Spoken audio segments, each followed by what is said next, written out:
Well, hello everyone and welcome to another video on the channel. Today we're going to be doing a recent Blu-ray haul, as I haven't done one of those in a while because, well, there's not really a movie I feel like reviewing this week. I mean, you have the movies No Hard Feelings and Asteroid City that come out this weekend. I just don't really feel like reviewing No Hard Feelings, and I don't feel like anything I would say about Asteroid City would be intelligent, so I'm just going to elect not to review those movies. But yeah, so I'm still going to make a video for you this week, and so I'm do a Blu-ray haul. Haven't done one in a while. So before I actually get into the Blu-rays, I have something else I want to show off, and that is this thing called Movie Palette. So I got a few of these. So this is a movie palette, right? It's from a website, Movie Palette, which I discovered recently, and what they do is they take an entire movie and they go frame by frame, and they take the most prominent color of that frame and make it into a bar. It does the whole movie in chronological order. And so I got 3 of them for pretty much my top 3 favorite films of all time, right? So we got The Hateful Eight here, which it says down in the corner there, Hateful Eight. Set this somewhere. We'll put it there. Then you got, let's do this one next. Then you got The Shawshank Redemption right there. Then last but certainly not least, my number 1, Watchmen. Of course, had to get Watchmen. So yeah, those are amazing. I mean, yeah, I love these things.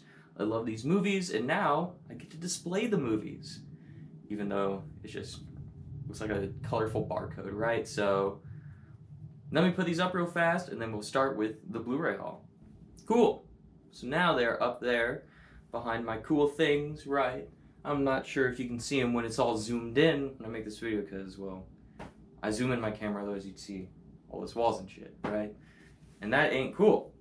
But yes, so we got quite a few things to discuss today from about the past 2 months of Blu-ray pickups, so let's kick it off with the best movie of the year thus far. I actually have 2 different copies of it.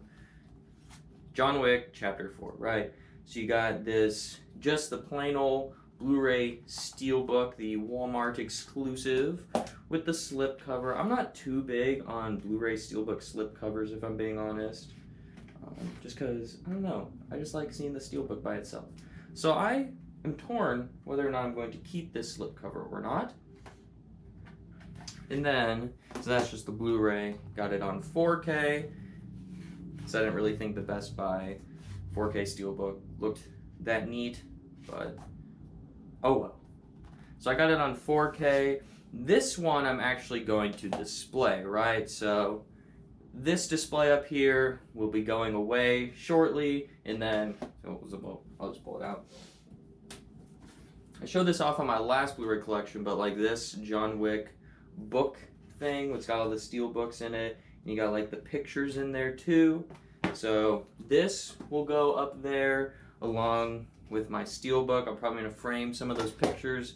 Then I got a John Wick Funko Pop sitting on my desk over there. So it's going to be a John Wick display soon. I just have to go get the picture frames, right? Then I got to figure out what to do with that stuff. So that is the purpose of this, is just to look badass. But yes, John Wick Chapter 4 is my favorite film of the year thus far, which hasn't been a great year for movies. Only been like a handful of movies I genuinely love, and I think I've seen 61 movies now. Yeah, so hasn't been the best year for movies, but I thought this movie was incredible. This was one of my most anticipated films of the year, and now that they've announced a John Wick Chapter 5, I don't know how to feel about that, because I feel like the way they wrapped up this quadrilogy was perfect and is just an amazing end.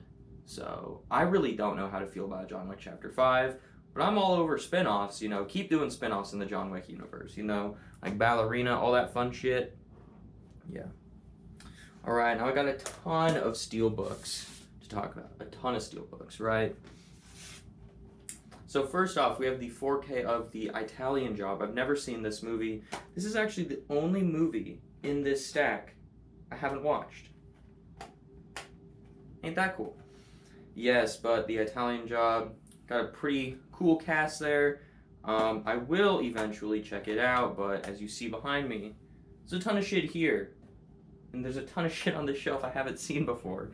So I'm trying to get my way through it. June has been a very good month for me for not having to watch a lot of stuff for like new releases. So I've been utilizing my time in June to watch a ton of shit that I've never seen before. So, whew! Hopefully I can get to The Italian Job this month. Then you got the Steelbook of Skinamarink. Now, I didn't like this movie. It's a fairly boring movie, but it's a very interesting movie, and it's pretty creepy, I'd say. This movie scared the living piss out of me when I watched it, so yeah. This came out earlier this year, and a pretty fun story for me going to see this one.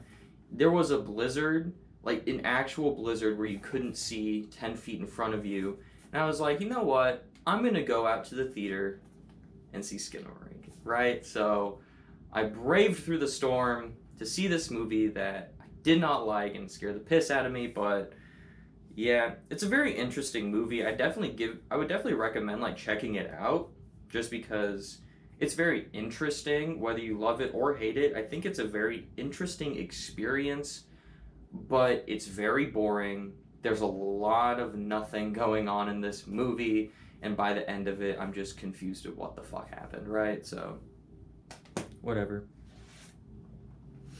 Next up, the 4K Steelbook of Shazam! Fury of the Gods. And, you know, I just thought this movie was okay. Wasn't terrible, but it was fine, you know. This year had a weak start for superhero movies, but then we just got Guardians 3, Across the Spider-Verse, and Flash, all within like a month of each other, and all three of those movies are incredible, like best of all timers.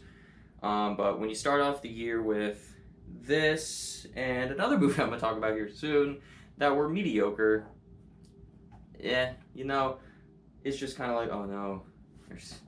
Like, no. I love superhero movies and I want them all to be amazing, but yeah. But yeah, this movie was fine. I actually just last week, right? At the time I'm filming this, it was this past Tuesday, I released my latest episode of my podcast, Cinema Chat, where I talk about the DCEU and actually rank the DCEU in honor of The Flash just releasing, so this movie is on that list. Another fun movie that came out this year, Dungeons & Dragons.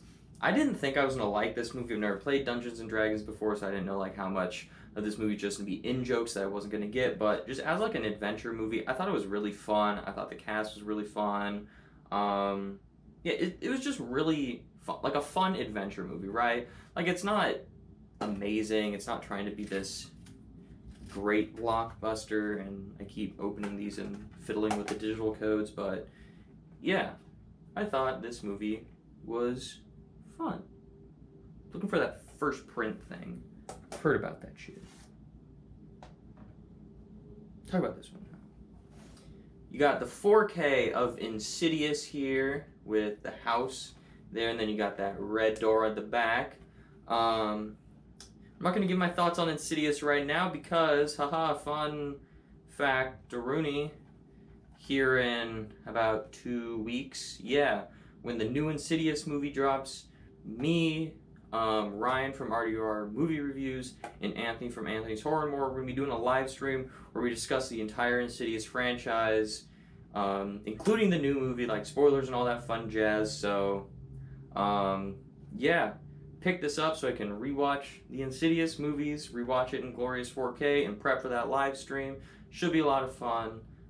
It's always fun talking with those guys, and it's all three of us instead of just me and one of them this time.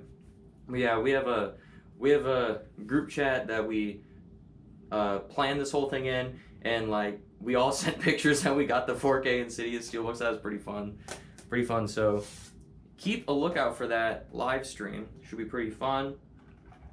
Here's that other superhero movie I was talking about, Ant-Man and the Wasp: Quantumania. It's got this cool artwork where it like spans across the whole thing, right? One of my Steelbooks does that. But yeah, I mean, it was fine. Pretty lackluster kickoff to Phase 5 of the MCU. Thought Jonathan Majors was great as Kang, but will we ever see him again? Who knows? Based on all that shit that's going down with him right now, but I thought it was fine. Didn't hate it, didn't love it. Then you also got Knock at the Cabin, the latest M. Night Shyamalan film. I was very hesitant walking into this movie because Old just aggravated the piss out of me and made me never want to watch an M. Night movie ever again. It's kind of got that cool artwork there. But yeah, I enjoyed Knock at the Cabin for what it was. I didn't think the twist ending reveal was all that great, but as far as like the performances of the 4 intruders was pretty good. The question it brings up is pretty interesting, so yeah, I had a decent time with that one. Alright, next up we got a funny story here. Got the 4K of Avatar. Right? I thought when I bought this was Avatar: The Way of Water. I bought it, got home, opened it, and I was like, oh shit, this is the original Avatar. Because I thought I wasn't even planning on going and getting the 4K Steelbook for this movie, because I thought this design was cooler than that. Because I thought this was the new one. And since I didn't get the new one, I went and got the 4K Steelbook, because I thought this was Way of Water, didn't have it, so I'm like, shit, I'll go get the new one. And I walked into Best Buy, and well, they had the Steelbook, and I'm like, sure, I'll go ahead and get that. I really like both of these movies. I am looking forward to Avatar 3, 4, and 5 whenever the fuck they release between now and my death. But yeah, both very good movies, both really good technical achievements. They've just never been some of my favorites, but I do really enjoy them, right? And I'm fine with seeing more Avatar movies, although I'd like to see more variety from James Cameron's later career here. Now we just got some other random shit here. We got Watchmen, Tales of the Black Freighter. If you've ever seen the Ultimate Edition of Watchmen, right, the one that's on 4K, the only way you can watch Watchmen in 4K, which, why don't you just make a flat-out director's cut 4K? Anyways.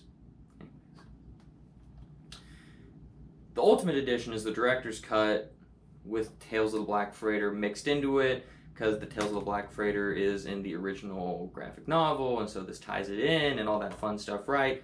This is just the Tales of the Black Freighter portion from that movie, right? Somehow I found it on Blu-ray, and I was like, shit, well, I will get that, because I have, like, everything Watchmen related, because I fucking love that movie, as you can tell from the opening when I had that movie palette thing.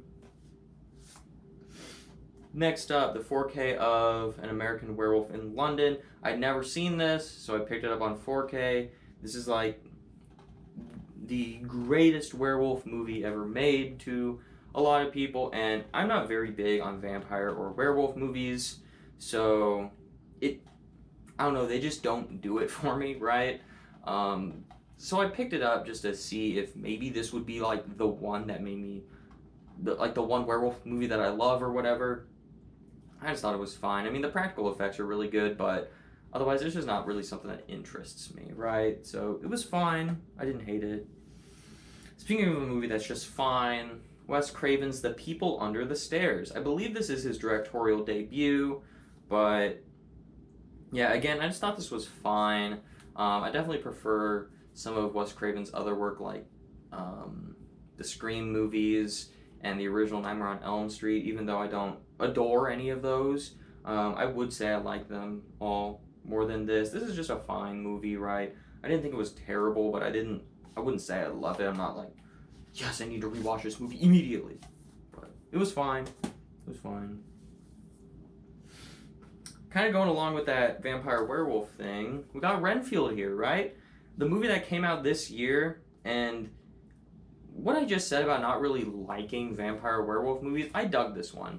It was different enough while still having some of that classic vampire stuff going on to where it was fun. mainly because Nicolas Cage and Nicholas Hoult here, just two really fun actors playing really fun roles.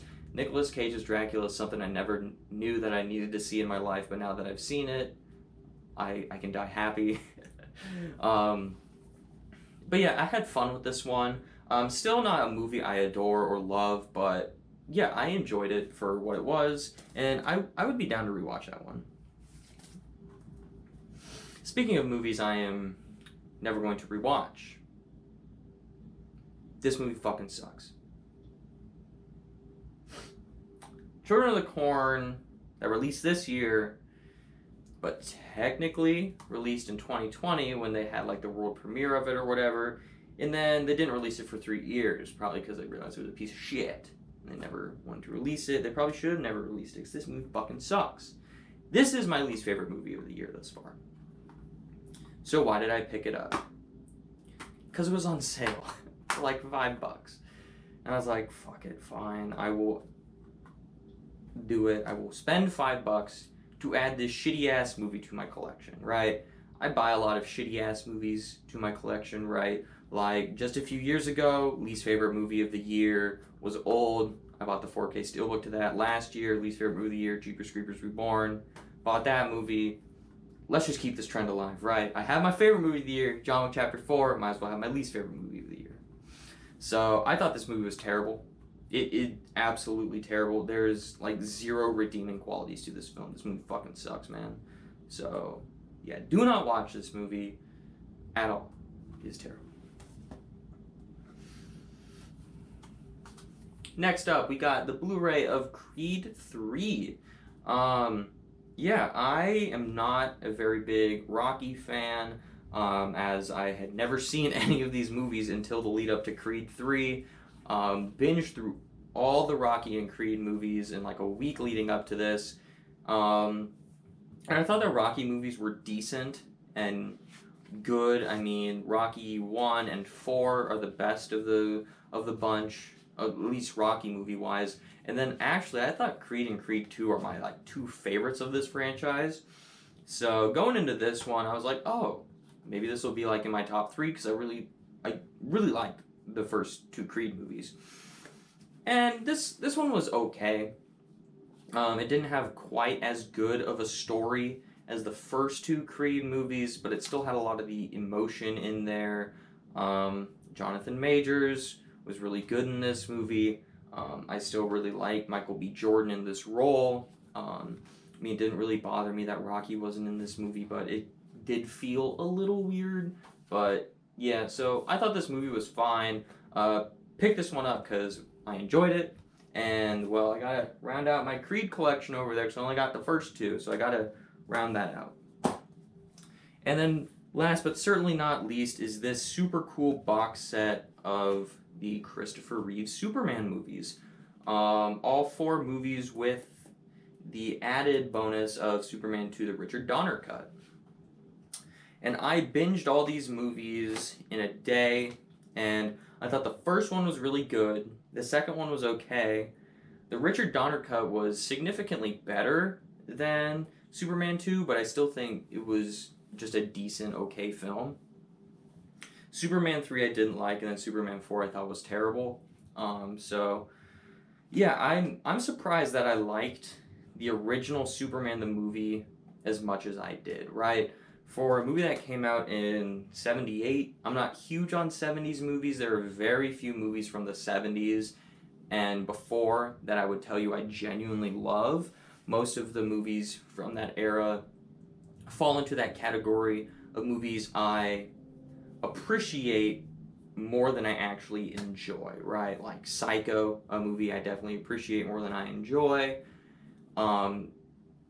But Superman the movie I really dug, right? I just thought it was a very classic superhero story. So, yeah. Really cool box set, too. Having, like, the original superhero franchise in this box set. So, yeah, I am very happy to add this to my wall. But, yes, that is it for today. That is all the Blu-rays I picked up and showing off those cool movie palettes up there. So go ahead and let me know down below in the comment section some of your recent pickups. Did you like anything I picked up? What are your thoughts on some of the movies I picked up? And what are some releases you are looking forward to physical media wise? So yes, I think that will do it for today. So as always, thank you so much for watching and have a great rest of your day.